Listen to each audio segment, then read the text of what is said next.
साथियों, आप सभी का इस प्लेटफॉर्म पर स्वागत है। यहाँ पर हम लोग विजन आईएएस कोचिंग संस्था के द्वारा जो न्यूज़ टुडे शीर्षक से डेली करंट अफेयर प्रोवाइड किया जाता है उसको यहाँ पर हम लोग देखेंगे। तो चलिए प्रारंभ करते हैं। सबसे पहले बात करते हैं, भारतीय रिजर्व बैंक ने फिनटेक द्वारा प्रदान किए जाने वाले गैर बैंक प्रीपेड साधनों पर क्रेडिट लाइन पर रोक लगा दी है। देखिए, आरबीआई ने गैर बैंक प्रीपेड वॉलेट और प्रीपेड कार्ड जैसे पेटीएम, अमेजन पे, लेंजी पे, सिंपल आज जैसे उत्पादों में ऋण सुविधाओं अर्थात क्रेडिट लाइन को प्रस्तुत करने से रोकने के लिए एक अधिसूचना जारी की है। आरबीआई ने यह अधिसूचना फिनटेक संचालित क्रेडिट कार्ड और बाय नाउ पे लेटर वॉलेट जैसे ऋण लेने के विकल्पों में उछाल को देखते हुए जारी की है। केंद्रीय बैंक ने स्पष्ट किया है कि प्रीपेड भुगतान साधनों पर उसका निर्देश क्रेडिट लाइनों से प्रीपेड भुगतान उत्पादों को लोड करने की अनुमति नहीं देता है। प्रीपेड भुगतान साधन ऐसे भुगतान साधन हैं जो इन साधनों के भीतर या उन पर संग्रहित मूल्य के विरुद्ध नगद हस्तांतरण, वित्तीय सेवाएं और विप्रेषण अर्थात रेमिटेंस सहित वस्तुओं सेवाओं की खरीद की सुविधा प्रदान करते हैं। बैंक और गैर बैंकिंग वित्तीय कंपनियां एनबीएफसी प्रीपेड भुगतान साधन जारी कर सकते हैं। ठीक है, इनके लिए अलाउड है। क्रेडिट लाइन वह पूर्व निर्धारित उधार सीमा है जो किसी व्यक्ति या व्यवसाय को आवश्यकता के अनुसार किसी भी समय ऋण तक पहुंचने की अनुमति देती है। इससे पहले विजन 2025 के तहत भारतीय रिजर्व बैंक ने बिग टेक और फिनटेक की बाय नाउ पे लेटर प्रणाली के विनियमन की घोषणा की थी। इसके अलावा central bank digital currency CBDC की शुरुआत की भी घोषणा की गई थी। विनिमयों में जो विनियम लाए गए हैं, इसमें जो प्रमुख चुनौतियां वो क्या हैं? अलग अलग उपयोग के मामलों के साथ विकसित हो रही प्रौद्योगिकी को विनियमित करने में कठिनाई और विनियमित क्षेत्र के बाहर गतिविधि की निगरानी करने में कठिनाई। इसके अतिरिक्त प्रौद्योगिकी से उत्पन्न होने वाले नए जोखिमों की पहचान करना। यहाँ देखिए, PPI जो ऊपर इस्तेमाल किया गया था शब्द प्रीपेड भुगतान साधन, इसका इंग्लिश में नाम है प्रीपेड पेमेंट्स इंस्ट्रूमेंट और CBDC central bank digital currency इसका पूरा नाम है। यहाँ पर फिनटेक के बारे में बात करते हैं कि फिनटेक है क्या। देखिए, फिनटेक शब्दावली का उपयोग सूचना प्रौद्योगिकी पर व्यापक रूप से लगातार बढ़ती निर्भरता के साथ वित्तीय सेवा क्षेत्र में उभरते तकनीकी नवाचारों का वर्णन करने के लिए किया जाता है। भारतीय फिनटेक उद्योग का मूल्य वित्त वर्ष 2020 में 50 से 60 अरब डॉलर का था। इसके 2025 तक 150 अरब डॉलर तक पहुंचने की संभावना या अनुमान है। भारतीय रिजर्व बैंक भारत में फिनटेक का प्राथमिक विनियामक है। आगे बात करते हैं, कार्बन प्राइसिंग लीडरशिप रिपोर्ट 2021-22 जारी की गई है। यह report carbon pricing leadership coalition के सचिवालय द्वारा जारी की गई है। यह रिपोर्ट अग्रलिखित विषयों पर समीक्षा प्रदान करती है। किन विषयों पर? कार्बन मूल्य निर्धारण में वैश्विक विकास क्रम, कार्बन बाजार के विकास के निहितार्थ और कार्बन मूल्य निर्धारण क्षमता की व्यापक सीमाओं के संबंध में। देखिए, कार्बन मूल्य निर्धारण क्या है? तो कार्बन मूल्य निर्धारण उत्सर्जन पर शुल्क लगाकर और या कम उत्सर्जन के लिए प्रोत्साहन की पेशकश करके ग्रीन हाउस गैस उत्सर्जन पर अंकुश लगाता है, जो कार्बन मूल्य निर्धारण है। कार्बन उत्सर्जन पर निम्नलिखित दो तरीके से मूल्य लागू किया जाता है। कैसे? एक कार्बन कर के रूप में, यह वह मूल्य है जो कार्बन डाइऑक्साइड के प्रत्येक मीट्रिक टन उत्सर्जन के लिए सरकारें उत्सर्जकों से वसूल करती हैं। दूसरा है उत्सर्जन व्यापार प्रणाली, कैप एंड ट्रेड, सीमा और व्यापार। ये क्या है? यह ग्रीन हाउस गैस उत्सर्जन के लिए एक व्यापार योग्य परमिट प्रणाली है। इसके तहत ग्रीन हाउस गैस उत्सर्जन की ऊपरी सीमा निर्धारित की जा सकती है। इस सीमा तक उत्सर्जन की अनुमति होती है। अभी जो रिपोर्ट है, इस रिपोर्ट के जो प्रमुख निष्कर्ष हैं, उन निष्कर्षों की बात करें तो वर्तमान में वैश्विक उत्सर्जन का 4% से कम कार्बन मूल्य निर्धारण के दायरे में है। यह पेरिस समझौते के वैश्विक तापमान वृद्धि लक्ष्यों को पूरा करने के लिए वर्ष 2030 तक की आवश्यक सीमा के भीतर है। दूसरा, कई देशों ने अपने कार्बन कर दरों में वृद्धि की है और अधिक महत्वाकांक्षी मार्ग को अपनाया है। कई देशों में प्रायोगिक उत्सर्जन व्यापार प्रणाली ETS पर विचार किया जा रहा है। अनुच्छेद 6 पर समझौता कार्बन बाजारों में रुचि को और प्रोत्साहित कर रहा है।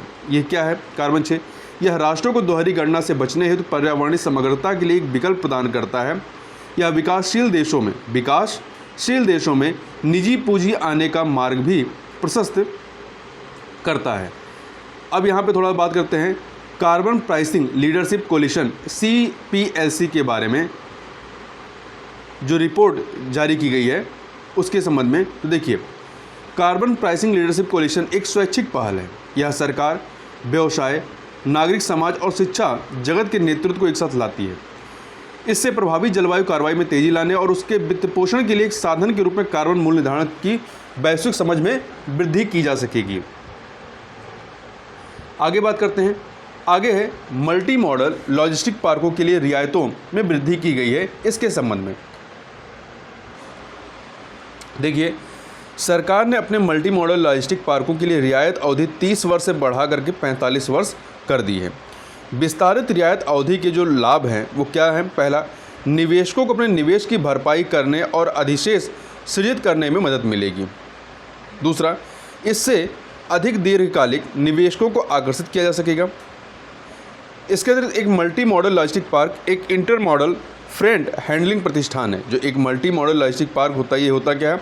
एक इंटर मॉडल फ्रेट हैंडलिंग प्रतिष्ठान है। इसमें गोदाम, समर्पित शीत श्रृंखलाएँ सुविधाएँ, शीत श्रृंखला सुविधाएँ, फ्रेट या कंटेनर टर्मिनल और बल्क कार्गो टर्मिनल शामिल होते हैं इस इंटर मॉडल फ्रेट हैंडलिंग प्रतिष्ठान में। यह पार्क सड़क, रेल, जलमार्ग और वायु परिवहन के माध्यम से माल की आवाजाही को आसान एवं उपयोग के अनुकूल बनाता है। सरकार ने भारतमाला योजना के तहत ऐसे 35 mega freight and transport hub बनाने की योजना बनाई है। मल्टी मॉडल लॉजिस्टिक पार्क के महत्व के बारे में बात करें तो ये पार्क लॉजिस्टिक लागत को देश के सकल घरेलू उत्पाद GDP के मौजूदा 14 से 16% से कम करके लगभग 9% तक लाएंगे। ठीक है, ये पार्क जो है लॉजिस्टिक लागत को क्या करेंगे? कम करेंगे। ठीक है, इनसे रोजगार के अवसर पैदा होंगे क्योंकि मेगा लॉजिस्टिक पार्क अपने आसपास विनिर्माण या क्लस्टर समूह के निर्माण को गति प्रदान कर सकते हैं। इसका उद्देश्य मौजूदा point two point logistic model को हब एंड स्पोक मॉडल में बदलना है। हब एंड स्पोक मॉडल एक वितरण प्रणाली पद्धति है। इसमें एक केंद्रीकृत हब मौजूद होता है। ये वर्तमान में शहर की सीमा के भीतर संचालित किए जा रहे गोदामों को लॉजिस्टिक पार्कों में स्थानांतरित कर देंगे तथा इससे शहर की सीमा के बाहर स्थित लॉजिस्टिक पार्कों में कम किराए वाले गोदामों का संचालन किया जा सकेगा। इससे क्या होगा? गोदाम लागत में कमी आएगी। बड़े आकार के ट्रकों और रेल पर माल ढुलाई बढ़ने से कार्बन डाइऑक्साइड उत्सर्जन में भी कमी आएगी। देखिए, इन मल्टी मॉडल लॉजिस्टिक पार्क्स को भारतीय राष्ट्रीय राजमार्ग प्राधिकरण तथा पूर्वोत्तर भारत के राष्ट्रीय राजमार्ग और अवसंरचना विकास निगम लिमिटेड द्वारा क्रियान्वित किए जाने का प्रस्ताव है। आगे बात करते हैं। खाद्य प्रसंस्करण उद्योग मंत्रालय ने प्रधानमंत्री किसान संपदा योजना की उप योजनाओं के तहत आवेदन आमंत्रित किए हैं। प्रधानमंत्री किसान संपदा योजना केंद्रीय क्षेत्र की योजना है। यह योजना सीधे खेत से खुरदुरा स्टोर तक कुशल आपूर्ति श्रृंखला प्रबंधन के साथ आधुनिक अवसंरचना का निर्माण पर लक्षित है। प्रधानमंत्री किसान संपदा योजना एक छत्रक अम्ब्रेला योजना है। इसमें 7 उप योजनाएं शामिल हैं। कौन कौन सी? देखिए, बैकवर्ड एवं फॉरवर्ड लिंकेज सृजन के लिए योजना, मानव संसाधन एवं संसाधन, एकीकृत शीत भंडारण श्रृंखला एवं परिसंचरण अवसंरचना, मेगा फूड पार्क, खाद्य प्रसंस्करण परिरक्षण क्षमता सृजन या विस्तार। इसके तहत खाद्य सुरक्षा एवं गुणवत्ता आश्वासन एवं अवसंरचना, कृषि प्रसंस्करण क्लस्टरों के लिए अवसंरचना योजना। तो ये 7 हैं इसमें। तो देखिए, इसकी अवधि वर्ष 2021-22 से बढ़ा करके वर्ष 2025-26 कर दी गई और योजना के लिए 4,600 करोड़ रुपए आवंटित किए गए हैं। मंत्रालय खाद्य प्रसंस्करण या परीक्षण उद्योग स्थापित करने के लिए उद्यमियों को सहायता अनुदान के रूप में ज़्यादातर क्रेडिट लिंक वित्तीय सहायता पूंजीगत सब्सिडी प्रदान करता है। योजना का महत्व क्या है? यह खाद्य प्रसंस्करण क्षेत्र के विकास को बढ़ावा देती है, किसानों को उनके उत्पाद का बेहतर मूल्य उपलब्ध करवाती है। यह रोजगार के व्यापक अवसर पैदा करती है तथा कृषि उपज की बर्बादी को कम करती है, प्रसंस्करण के स्तर को बढ़ाती है संरक्षित और सुविधाजनक प्रसंस्कृत खाद्य पदार्थों की सस्ती कीमतों पर उपलब्धता में मदद करती है। वर्ष 2016 में इस योजना को शुरू में संपदा अर्थात कृषि समुद्री प्रसंस्करण और कृषि प्रसंस्करण क्लस्टरों के विकास के लिए योजना नाम दिया गया था। 2017 में इसका नाम बदलकर प्रधानमंत्री किसान संपदा कर दिया गया।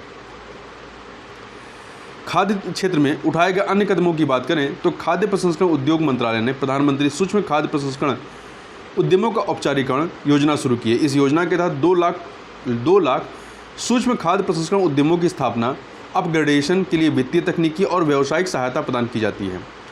स्वचालित मार्ग के तहत खाद्य प्रसंस्करण में 100% प्रत्यक्ष विदेशी निवेश की अनुमति दी गई है। ये फैक्ट याद रखिएगा। स्वचालित मार्ग के तहत खाद्य प्रसंस्करण उद्योग में 100% प्रत्यक्ष विदेशी निवेश की अनुमति दी गई है। शीत भंडारण सहित खाद्य और कृषि प्रसंस्करण गतिविधियों को प्राथमिकता प्राप्त क्षेत्र ऋण PSL मानदंडों में शामिल किया गया है। तो ये भी महत्वपूर्ण है, इन्हें प्राथमिकता प्राप्त क्षेत्र ऋण के तहत रखा गया है। आगे बात करते हैं हम लोग। भारत के चुनाव आयोग ने पंजीकृत राजनीतिक दलों की सूची से 111 अस्तित्वहीन दलों को हटा दिया है। इन 111 पंजीकृत गैर मान्यता प्राप्त राजनीतिक दलों का कोई अस्तित्व नहीं था। इन्हें लोक प्रतिनिधित्व अधिनियम 1951 का उल्लंघन करते हुए पाया गया था। उल्लेखनीय है कि चुनाव आयोग के पास किसी राजनीतिक दल का पंजीकरण समाप्त करने की शक्ति नहीं है। इस संबंध में चुनाव सुधार का प्रस्ताव अब भी सरकार के पास लंबित है।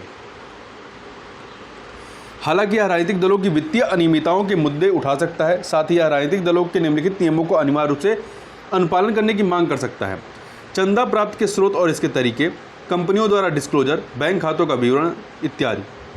चुनाव आयोग ने लोक प्रतिनिधित्व अधिनियम 1951 की धारा 29A, 29C के तहत कई पंजीकृत गैर मान्यता प्राप्त राजनीतिक दलों के खिलाफ कार्रवाई शुरू की है। ये दल अनिवार्य आवश्यकताओं को पूरा किए बिना कर छूट का दावा कर रहे थे। अब देखते हैं पंजीकृत गैर मान्यता प्राप्त राजनीतिक दलों से संबंधित चिंताएं क्या हैं। इनमें से बहुत से दल केवल कागज पर ही मौजूद पाए गए या उनके पते पर भेजे गए पत्र वापस लौटा दिए गए। कुछ लोगों ने पंजीकृत दलों को दिए गए चंदे पर आयकर छूट का दुरुपयोग किया। कुछ पंजीकृत गैर मान्यता प्राप्त राजनीतिक दल गंभीर वित्तीय औचित्य के कार्यों में संलग्न पाए गए। संभव है कि ऐसे कुछ दल चंदा एकत्र कर रहे हों और इनका उपयोग किसी अन्य उद्देश्य के लिए कर रहे हों। उदाहरण के लिए इनमें से कुछ सेल कंपनियों के रूप में कार्य कर रहे हों और मनी लॉन्ड्रिंग कर रहे हों। Association for democratic reforms ADR के अनुसार वर्ष 2019-20 के लिए केवल 8.23% पंजीकृत गैर मान्यता प्राप्त राजनीतिक दलों की वार्षिक ऑडिट रिपोर्ट सार्वजनिक रूप से उपलब्ध है। वहीं 5.72% पंजीकृत गैर मान्यता प्राप्त राजनीतिक दलों की वार्षिक अंशदान रिपोर्ट सार्वजनिक रूप से उपलब्ध है। यहाँ देखिए, एक सेकंड। पंजीकृत गैर मान्यता प्राप्त राजनीतिक दल, जिनको शॉर्ट में RUPP कहा गया है, इसका इंग्लिश में पूरा नाम क्या है? Registered unorganised political parties. आगे चलते हैं। आगे बात करते हैं चापेकर बंधुओं के मामले के बारे में। तो देखिए, 22 जून 1897 को चापेकर बंधुओं ने महाराष्ट्र के पुणे में ब्रिटिश अधिकारी WC रैंड और उनकी सैन्य सुरक्षा में तैनात लेफ्टिनेंट आयरेस्ट की हत्या कर दी थी। दामोदर हरि चापेकर, बालकृष्ण हरि चापेकर और वासुदेव हरि चापेकर को चापेकर बंधुओं के नाम से जाना जाता था। ये 3 भाई थे। ये 19वीं सदी के उत्तरार्ध में WC रैंड की हत्या में शामिल भारतीय क्रांतिकारी थे। इस हत्याकांड में महादेव विनायक रानडे भी उनके सहयोगी थे। 1857 के विद्रोह के बाद भारत में उग्रवादी राष्ट्रवाद का यह पहला मामला था। 1896-97 के दौरान पुणे में बुबोनिक प्लेग फैला था। इसे पूना प्लेग भी कहा जाता है। सरकार ने प्लेग के खतरे से निपटने और बीमारी के प्रसार को नियंत्रित करने के लिए वर्ष 1897 में एक विशेष प्लेग समिति स्थापित की थी। Charles Walter Rand WC Rand इस समिति के अध्यक्ष थे। प्लेग आयोग ने पुणे में चिकित्सकों को नियुक्त करने की बजाय 800 से अधिक अधिकारियों और सैनिकों को तैनात कर दिया था। लोगों को उनके रोग प्रभावित परिजनों का अंतिम संस्कार करने नहीं दिया जा रहा था। ब्रिटिश सैनिकों द्वारा स्थानीय लोगों का उत्पीड़न बढ़ने लगा था तथा रैंड आयोग के निरंतर उत्पीड़न ने चापेकर बंधुओं और क्रांतिकारी चापेकर क्लब के अन्य सदस्यों को रैंड के खिलाफ कार्रवाई करने के लिए प्रेरित किया। चापेकर बंधुओं ने शारीरिक और सैन्य प्रशिक्षण के लिए चापेकर क्लब नामक एक क्रांतिकारी संगठन संगठित किया था। आगे चलते हैं। एक राष्ट्र एक राशन कार्ड के बारे में बात करें तो असम जो है ये एक राष्ट्र एक राशन कार्ड योजना को लागू करने वाला 36वां राज्य या केंद्र शासित प्रदेश बन गया है। ठीक है, मतलब इस प्रकार से ये देश का अंतिम राज्य है जिसने इसको अपनाया है। इसके साथ ही यह कार्यक्रम सभी राज्यों और केंद्र शासित प्रदेशों में सफलतापूर्वक लागू हो चुका है। तो ये ध्यान रखिए असम का नाम, क्योंकि ये सबसे आखिरी है। इस योजना ने संपूर्ण देश में खाद्य सुरक्षा को पोर्टल बना दिया, खाद्य सुरक्षा को पोर्टेबल बना दिया है। ठीक है, एक राष्ट्र एक राशन कार्ड के बारे में बात करें तो ONORC के अंतर्गत खाद्य सुरक्षा अधिनियम 2013 के तहत कवर किए गए लाभार्थी अपने मौजूदा राशन कार्ड का उपयोग करके अपनी पसंद की किसी भी electronic point of sale device सक्षम उचित मूल्य की दुकान से सब्सिडी युक्त खाद्यान्न का अपना हिस्सा प्राप्त कर सकते हैं। ONORC का कार्यान्वयन अगस्त 2019 में शुरू किया गया था। कब शुरू किया गया? 2019 में शुरू किया गया था। ONORC सतत विकास लक्ष्य 2 के तहत निर्धारित उद्देश्य को प्राप्त करने में भी मदद करेगा। सतत विकास लक्ष्य 2 क्या है? वर्ष 2030 तक भुखमरी को समाप्त करना। आत्मनिर्भर भारत रोजगार योजना के बारे में बात करें तो सरकार ने आत्मनिर्भर भारत रोजगार योजना के तहत अनौपचारिक रोजगार सृजन लक्ष्य का 28% प्राप्त कर लिया है। आत्मनिर्भर भारत रोजगार प्रोत्साहन योजना को 1 अक्टूबर 2020 से आत्मनिर्भर भारत पैकेज 3.0 के हिस्से के रूप में शुरू किया गया था। इसका उद्देश्य नियोक्ताओं को सामाजिक सुरक्षा लाभों के साथ साथ कोविड-19 वैश्विक महामारी के दौरान रोजगार की हुई क्षति की पुनर्बहाली के लिए रोजगार सृजन हेतु प्रोत्साहित करना है। यह कर्मचारी भविष्य निधि संगठन EPFO में पंजीकृत प्रतिष्ठानों में नए कर्मचारियों को जोड़ने के लिए भविष्य निधि योगदान हेतु सब्सिडी प्रदान करती है। जिन रोजगार प्रदाताओं संगठनों में 1000 से अधिक कर्मचारी हैं वहां केंद्र सरकार नए कर्मचारियों के संदर्भ में 2 वर्ष की अवधि के लिए EPF में केवल 12% कर्मचारी योगदान देगी। डच रोग क्या है? देखिए, अर्थशास्त्र में डच रोग एक ऐसी घटना को संदर्भित करता है जिसमें एक देश प्राकृतिक संसाधनों, विशेष रूप से बड़े तेल भंडार की खोज के कारण अन्य सभी क्षेत्रों में असमान आर्थिक समृद्धि का अनुभव करता है। इस अवधारणा के अनुसार जब कोई देश प्राकृतिक संसाधनों की खोज करता है, उसका निर्यात करना शुरू करता है, तो इससे मुद्रा की विनिमय दर में उल्लेखनीय रूप से वृद्धि होती है। यह बदले में सस्ते विकल्पों के आयात को प्रोत्साहित करने हेतु अन्य क्षेत्रों से निर्यात को हतोत्साहित करता है। आगे बात करते हैं राष्ट्रीय राजमार्गों का GIS आधारित मानचित्रण। सड़क परिवहन और राजमार्ग मंत्रालय ने अपनी सभी क्षेत्रीय इकाइयों के साथ साथ राज्य सरकारों को भी जुलाई 2022 तक संपूर्ण राष्ट्रीय राजमार्ग नेटवर्क का GIS आधारित मानचित्रण कार्य पूरा करने के निर्देश दिया है। भौगोलिक सूचना प्रणाली GIS के मानचित्र में किसी भी अवसंरचना इकाई का विस्तृत दृश्यात्मक स्वरूप दर्शाया जाता है, जैसे कि स्थान, स्थलाकृतियाँ, प्रतिष्ठान, संरचनाएँ, छवियाँ इत्यादि। इसका लाभ क्या है? यह सड़क निर्माण एजेंसियों को संरेखण और राजमार्गों के रास्ते में किसी भी बाधा के बारे में विस्तृत सूचना प्रदान करके सहायता प्रदान करता है। इसके अतिरिक्त मोबाइल फ़ोन के माध्यम से भी आसानी से मानचित्रों का आकलन किया जा सकता है। आगे बात करते हैं ग्रीष्म आयनात 2022 समर सोलेस्टिक्स 2022। 21 जून उत्तरी गोलार्ध में ग्रीष्म आयनात का दिन था। ग्रीष्म आयनात खगोलीय ग्रीष्म की शुरुआत का प्रतीक है। यह परिघटना तब होती है जब पृथ्वी का सूर्य की ओर अधिकतम झुकाव होता है। एक आयनात तब घटित होता है जब पृथ्वी अपनी कक्षा में उस बिंदु पर पहुंचती है जहां उत्तरी ध्रुव सूर्य की ओर अपने अधिकतम झुकाव लगभग 23.5 डिग्री पर होता है। इसके परिणाम स्वरूप 21 जून को कैलेंडर वर्ष का सबसे बड़ा दिन और सबसे छोटी रात होती है। दक्षिणी गोलार्ध में ग्रीष्म आयनात शीत ऋतु की शुरुआत का प्रतीक माना जाता है। आगे चलते हैं रिन्यूएबल कैपेसिटी स्टैटिस्टिक्स 2022 के बारे में। अंतर्राष्ट्रीय नवीकरणीय ऊर्जा एजेंसी ने रिन्यूएबल कैपेसिटी स्टैटिस्टिक्स वर्ष 2022 शीर्षक से एक व्यापक रिपोर्ट तैयार की है। भारत की कुल नवीकरणीय ऊर्जा क्षमता में पिछले वर्ष की तुलना में 9% की वृद्धि हुई है। अंतर्राष्ट्रीय नवीकरणीय ऊर्जा एजेंसी एक अंतर सरकारी संगठन है। यह देशों को संधारणीय ऊर्जा संसाधन विकल्प अपनाने में सहायता करता है। इसके अतिरिक्त अंतर्राष्ट्रीय सहयोग के लिए एक प्रमुख मंच के रूप में भी कार्य करता है। भूकंप वेधशाला की बात करें तो पृथ्वी विज्ञान मंत्रालय ने जम्मू और कश्मीर के उधमपुर में एक भूकंपीय वेधशाला का उद्घाटन किया है। कहाँ पर? जम्मू कश्मीर के उधमपुर में। उधमपुर भारत का 153वां भूकंपीय स्टेशन है। उधमपुर जिला दो प्रमुख भूकंपीय भ्रंशों अर्थात मेन फ्रंटल थ्रस्ट और मेन बाउंड्री थ्रस्ट के बीच स्थित है। ये जम्मू कश्मीर क्षेत्र में भूकंप उत्पन्न होने के संभावित कारकों में से है। उधमपुर पृथ्वी की भूपर्पटी के आंतरिक गतिविधियों से संबंधित डेटा रिकॉर्ड करेगा, साथ ही विश्व के विभिन्न भूकंपीय स्टेशनों को डेटा प्रदान करेगा। ड्रैगन फ्लाई के बारे में बात करें तो दुर्लभ ड्रैगन फ्लाई स्पाइनी हॉर्नटेल, या इसका वैज्ञानिक नाम है वर्मा गोम्फस चौंकू-लेंसिस को केरल में पहली बार देखा गया है। कहाँ पर देखा गया? केरल में। बर्मा गोम्फस वंश से संबंधित ड्रैगन फ्लाई की 3 प्रजातियां हैं, बी कॉवेरिक्स, बी पैरामीडेलिस और बी लैंडलवी। बी लैंडलवी संपूर्ण पश्चिमी घाट में पाई जाती है। बी पैरामीडेलिस पश्चिमी घाट और प्रायद्वीपीय भारत में पाई जाती है। इस वंश की अन्य सभी प्रजातियां पश्चिमी और पूर्वी हिमालय में पाई जाती हैं। ड्रैगन फ्लाई उड़ने वाला एक परिभक्षी कीट है। यह आमतौर पर विश्व भर में ताज़ा जल के अधिवासों के आसपास पाया जाता है। ड्रैगन फ्लाई जलीय और स्थलीय क्षेत्रों के लिए एक उत्तम जैव संकेतक का कार्य करते हैं। ये फैक्ट याद रखिएगा।